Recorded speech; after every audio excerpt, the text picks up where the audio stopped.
So hello and welcome everybody. I'm PJ. I work with TO Technologies. If you haven't seen our booth yet, if you turn around, there's a big yellow thing. That's where you can find us. Today we're going to talk about innovations in low latency live streaming. And I know we're all at a trade show right now, but I assume that once we go home, some of us will go home and sit in their sofa and we will watch some TV. And I actually enjoy it when you're able to sit in your TV, just smart TV. You have all of the nice applications these days. You can just chill and relax. But sometimes there's something that happens and it really annoys me a lot. And it is when this happens, or at least when my slides move. But suddenly you get like a push notification. It's like a text message or some application sending you an update on whatever program you're watching, or it's your friends texting you like, hey, I told you this would happen. And it's super annoying. And why is it annoying? Because a lot of the streaming services that you're using today on your smart TV, they're actually delayed quite a bit. They can be like 20 seconds out or even a minute out. And if your friends are watching on broadcast, they will be seeing something before you're seeing it, and they can text you about it, and it's just spoiling your entire experience. That's of course not the only thing that can happen, because I don't know how long I've been watching some of these. I mean, just starting up your video, there's like the stupid spinner, and you're waiting, and you've probably wasted hours of your life already just waiting until that stream is finally starting. And it's all these kind of problems. It's just not fun. It's ruining your experience. And then you even have these kind of things. I mean, TV screens, they are magnificent. You can get beautiful, beautiful pictures on screens. But it's very often that streaming services, they're just reducing the quality, or there's something else wrong. I was actually, on my flight over here, I had downloaded some stuff on my tablet with Netflix. And for some stupid reason, it was like horrible quality. I just couldn't watch it. It's absolutely mind-boggling because there's so much opportunity here. And all of these things, I mean, it's not very nice from a viewer perspective. And I get why this is happening though. I mean, we're all in the streaming industry, and these things, they're complex problems.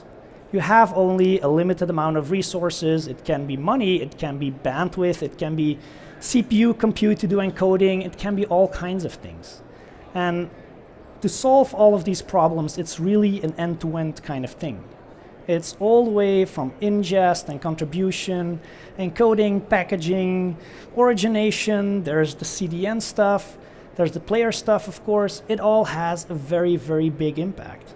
And well, from TO's perspective, we're on the player side, but we really see something which has a huge impact. And that huge impact is actually coming from the delivery protocol.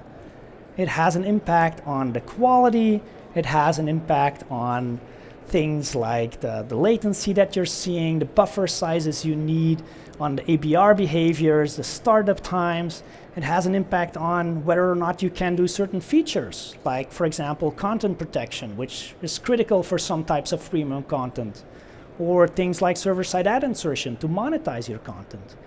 And there are a lot of things which are impacted here, and there's a very large set of different streaming protocols available today. And some of the most known ones, of course, are HLS and Dash. I mean, if you would look at all of the streaming services today, most of them will actually be running HLS or Dash. And it's an amazing protocol. It was built years ago, and what it does, it allowed us to scale. Before that, you had things like RTMP, and it was difficult to reach like thousands of viewers. But with HLS and Dash, you could actually start reaching your viewers over the standard CDNs, the CDNs that you were using to serve out your website, and it just allowed you to reach a massive audience at a relatively low cost. I mean, I wouldn't want to pay for the CDN bills of some of the streaming companies, but cost-wise, it was pretty okay. And it could offer all of the features, it could offer high-quality video, and the only thing that it was trading off was actually the latency, because at that point in time, it wasn't as important. And that's where the latencies that we see today still come from for a big chunk. And there are now improvements. I mean, you have low latency HLS, you have low latency Dash, and it's very good because you're bringing down that latency from the tens of seconds to like 6 seconds, 8 seconds, which is on par with broadcast latency. So that's already reducing that spoiler effect that you have. But there are some trade-offs that you're making. If you want to do this, you have to change your encoding, and it has an impact on the quality that you're seeing, or you have to increase your cost because your bandwidth has to go up. And that's not really something which, well, we're all waiting for, because it's again either impacting the viewer experience or the cost of distribution. And you have everything else on the complete other side of the spectrum. If you want to go really low latency, well, there are protocols like WebRTC, which are designed for video conferencing. Of course, they're very low latency, because, I mean, it would be very hard to talk with somebody and only get feedback like 10 seconds later. So with WebRTC, you can do that. You can go very low latency. But because it's built for video conferencing, it is actually very expensive to scale it out. If you want to reach hundreds or thousands or millions of viewers, you have to set up a lot of custom servers because you cannot use those commoditized CDNs anymore. And that's kind of tricky.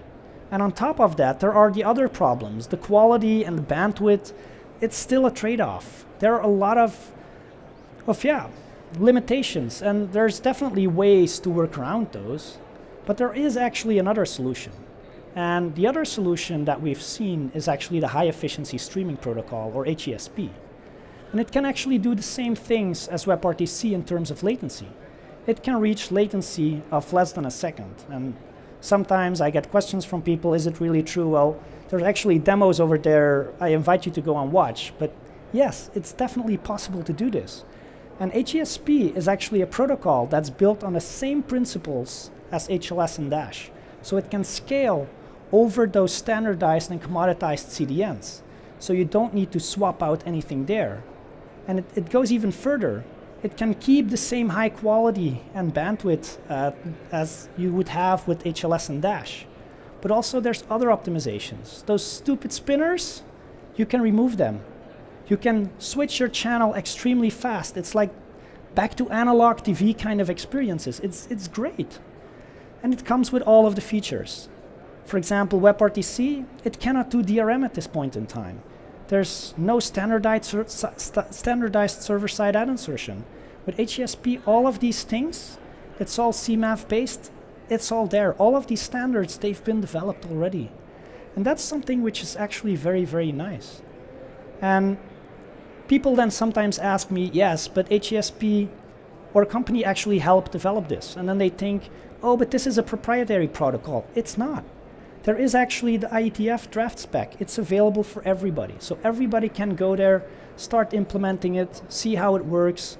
And well, that's actually what we're doing as well with the HLS Alliance. We're working together to make sure that this protocol can get massive adoption. And we already have a ton of different members. There's actually a lot of them are out here. I added some of their boot numbers here, and they're building amazing things with this technology. You can go end-to-end at this point in time. And that's one of the nice things. Because that's the other question. If you want to deploy this today, how hard would it be? Well, you have all of the pieces of the chain. You have all of the components. And there's one thing that we've actually been testing lately. We've actually set up one of those end-to-end chains.